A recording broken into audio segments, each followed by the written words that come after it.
கும்ப ராசி அன்பர்களே, உங்கள் ராசி அதிபதி சனி பகவான் உங்கள் ராசியிலே அமர்ந்து உங்களுக்கு பல தொல்லைகளை, உங்களுக்கு மனக்குழப்பங்கள், கஷ்டங்கள், நோய் பிரச்சனைகள் இவற்றையெல்லாம் சனி பகவான் தேவையான அளவுக்கு தந்து கொண்டிருக்கிறார். இவரால் உங்களுக்கு கெடுபலன்களே அதிகம் இந்த வாரம் இருக்கிறது, இனியும் இருக்கும். அடுத்து உங்கள் ராசிக்கு 2ஆம் இடத்தில் ராகு பகவான், இவரும் உங்களுக்கு நன்மைகள் இந்த வாரம் செய்ய மாட்டார். ராகு பகவானால் உங்களுக்கு தேவையில்லாத வாக்குவாதங்கள், குடும்ப பிரச்சனைகள், சண்டைகள் இவற்றையெல்லாம் தர பார்ப்பார். இவற்றையெல்லாம் சற்று நிதானமாக சமாளித்துக் கொள்ளுங்கள். உங்கள் ராசிக்கு 4ஆம் இடத்தில் 2ஆம் இட அதிபதியும் 11ஆம் இட அதிபதியும் குரு பகவான் அமர்ந்திருப்பது, 4ஆம் இடத்தில் குரு அமர்ந்திருப்பது உங்களுக்கு அவ்வளவு நல்ல பலன் கிடையாது. இது உங்கள் வீட்டு பிரச்சனை, கடன் பிரச்சனைகள், தொல்லைகள், அவற்றையும் உங்களுக்கு வண்டி வாகன பிரச்சனைகள் இவற்றையெல்லாம் நீங்கள் சற்று சமாளிக்க வேண்டியது இருக்கும். இருந்தாலும் குரு பகவான் உங்கள் ராசிக்கு 10ஆம் இடத்தை பார்ப்பதால் ஓரளவுக்கு தொழில்கள் ஓரளவுக்கு சமாளித்துக் கொள்வீர்கள்.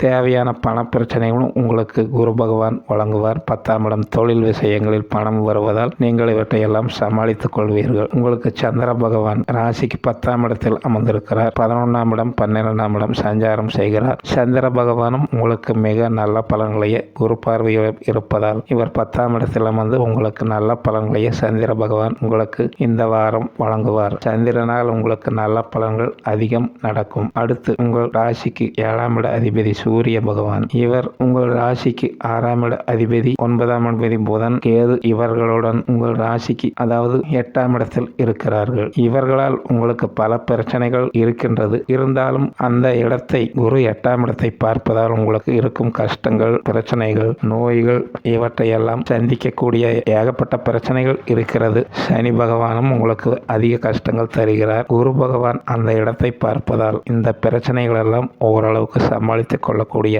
தைரியத்தை உங்களுக்கு சமாளித்துக் கொள்வீர்கள். தைரியமும் இவர்களெல்லாம் தருகிறார்கள். மொத்தத்தில் இந்த வாரம் உங்களுக்கு கெடுபலன்கள் அதிகம், நல்ல பலன்கள் குறைவு. கோவிலுக்கு சென்று சனி, ராகு, நவகிரக வழிபாடுகள் அதிகமாக செய்து அனைவரிடம் வேண்டிக் கொள்ளுங்கள். நல்ல பலன்களே நடக்கும். சுபம்.